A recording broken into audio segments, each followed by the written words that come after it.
السلام علیکم every one.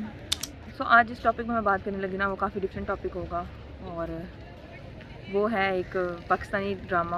Recently وہ ختم ہوا ہے، تو اس ڈرامے کے بارے میں تو کوئی ریویو نہیں دوں گی، لیکن اس میں ایک ٹاپک کو ہائی لائٹ کیا گیا ہے جس کے بارے میں ضرور بیان کرنا چاہوں گی. سب سے پہلے تو میں ڈسکلیمر دے دوں کہ میں کوئی فتویٰ نہیں لگانے لگی، میں جسٹ ایک چیز کلیئر کرنے لگی ہوں، اور امید کروں گی کہ وہ چیز کلیئر ہو، اور جو چیز میں کلیئر کروں گی وہ آپ کے لیے بھی ہیلپ فل ہو اور باقی لوگوں کے لیے بھی ہیلپ فل ہو. بیسیکلی ریسنٹلی ایک سیریز تھی تن من نیلو نیل، اس کی کوئی 10-12 ایپیسوڈس تھیں، تو میں نے وہ دیکھ لیں. تو اس کی جو لاسٹ ایپیسوڈ تھی اس میں جو چیز ہائی لائٹ کی گئی تو اس کے بارے میں نے کہا میں بات کرتی ہوں.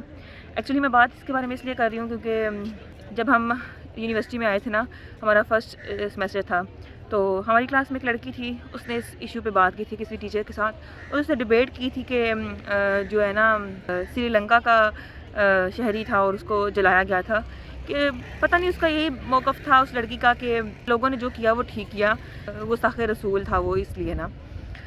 اس لیے میں نے کہا میں کیوں نہ اس چیز کے اوپر بات کروں. فرسٹ آف آل یہ کہ اگر آپ کے لیے یہ کوئی گناہ ہے تو اس کا میں آپ کو بتاتی ہوں کہ اس کے لیے تو حدیث ہے، اس کا میں ریفرنس نیچے لگا دوں گی، آپ حدیث دیکھ لیجیے گا. بیسیکلی اس کا مفہوم یہ ہے کہ اگر آپ کوئی برائی دیکھتے ہیں تو آپ اس کو ہاتھ سے روکیں، اگر آپ نہیں روک سکتے ہاتھ سے تو زبان سے روکیں، اگر نہیں روک سکتے تو دل میں برا جان لیں، اور یہ دین کا سب سے نچلا درجہ ہے. اس طرح کا کہ نا حدیث ہے، اس کا مفہوم میں نے آپ کو بتا دیا ہے. تو برائی آپ کو دیکھیں، آپ ہاتھ سے اسے روکنے کی پوری کوشش کریں. اس کے بعد آپ اس کو نہ روک سکیں تو آپ زبان سے روکیں. اب ادھر کہیں پہ بھی یہ بیان نہیں کیا گیا کہ آپ اس کو قتل ہی کر ڈالیں، ٹھیک ہے. قتل کے لیے جو 3 ہیں سچویشنز، کنڈیشنز، وہ یہ ہیں کہ ایک جو شخص مرتد ہو اس کا قتل جائز ہے. مرتد سے مراد کہ کوئی مسلمان ہو کر اس کے بعد وہ کافر ہو جائے، اس کا قتل جائز ہے. اور شادی شدہ زانی کا قتل جائز ہے. اور تیسرا جو کنڈیشن ہے وہ ہے قتل کے بدلے قتل، یعنی کہ اگر کسی نے قتل کیا ہے تو آپ اس کا قتل کر سکتے ہیں. یہ 3 کنڈیشنز ہیں جس میں آپ قتل کر سکتے ہیں. تو ان میں یہ کوئی بھی کنڈیشن نہیں ہے کہ اگر آپ خدا نخواستہ اگر نبی صلی اللہ علیہ وسلم کے بارے میں کوئی نازیبہ الفاظ بھی کوئی بولتا ہے تو آپ اس کا قتل نہیں کر سکتے. یہ تو اسلام کلیئر کٹ کہہ رہا ہے نا. باقی جو برائیاں ہیں ان کو ہمیں ویسے ہی روکنا چاہیے. ادھر اب جو اس ایپیسوڈ میں دکھایا گیا تھا کہ انہوں نے انگیجمنٹ کا فنکشن تھا اور انہوں نے وہاں پہ ڈانس کے لیے ڈانسز بلائے ہوئے تھے، وہ چیز بالکل غلط ہے. ہمیں شادیوں پہ ڈانس کرنا نہیں چاہیے. یہ بہت ایک فضول اور بہت ایک دنیا دار رسم آ گئی ہے، یہ نہیں ہونے چاہیے شادیوں پہ. برائی کو ہمیں روکنا ضرور چاہیے، لیکن اس طرح سے نہیں کہ ہم اس بندے کا قتل ہی کر ڈالیں. کیونکہ ریسنٹلی ہمارے سر نے ایک بات کیا کہ آپ کو جرم سے نفرت ہونی چاہیے، مجرم سے نہیں. تو اگر آپ مجرم کو ختم کریں گے تو پھر وہ خاتمہ نہیں ہوگا برائی کا. تو اس میں تو فرسٹ آف آل آپ کی غلطی تھی کہ آپ نے ان ڈانسرز کو بلایا ہی کیوں. شادیوں پہ یہ چیز ہونی ہی نہیں چاہیے. ہم مسلمان ہیں، ہمارے اوپر ٹیگ لگا ہوا ہے مسلمان کا، تو ہم یہ چیزیں نہ ہی کریں تو بہتر ہے.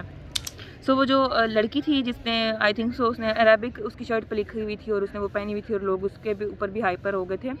تو اس طرح کی چیزیں پھر اگر خدا نخواستہ دیکھا جائے نا، تو جو جادو وغیرہ کرواتے ہیں خدا نخواستہ وہ قرآن کی بہت زیادہ بے حرمتی کرتے ہیں. تو آپ کو تو پتہ بھی نہیں ہوتا وہ کیا کر رہے ہیں. پھر سب سے پہلے تو ان کا قتل بنتا ہے، لیکن اسلام میں ان کے قتل کی کہیں پہ بھی کوئی گنجائش نہیں ہے. قتل صرف 3 کنڈیشنز میں جائز ہے، وہ میں نے آپ سے ایکسپلین کر دی ہیں. تو ان کو قتل نہ ہی کریں تو ہی بہتر ہے. آپ صرف اپنے اوپر گناہ لے کے آئیں گے اور کچھ نہیں. آخرت آپ کی برباد ہوگی اور کچھ نہیں ہوگا. اور اسلام کو سمجھنے کی کوشش کریں، یہ نہیں کہ بس جو دل میں آیا وہ کر دیا. ہمارے جو پیارے نبی صلی اللہ علیہ وسلم تھے ان کے اوپر طائف کے لوگوں نے کتنا ظلم کیا تھا، اور انہوں نے پھر بھی ان کے لیے برا نہیں سوچا، انہوں نے ان کو بخش دیا. تو یہ چیز سوچیں کہ اس طرح سے اگر ہم کرنے لگے نا کہ خود کو بدنام کرنے والی بات ہے، ہمارا مذہب بدنام ہو رہا ہے اور ہماری قوم بدنام ہو رہی ہے، تو خدا کا واسطہ خود کو بدنام نہ کریں اور خود کی بھی عزت بنائیں، اور جو مسلمان ہیں باقی ان کی بھی عزت بنائی رکھیں، اور ان کاموں سے ذرا دور ہی رہیں.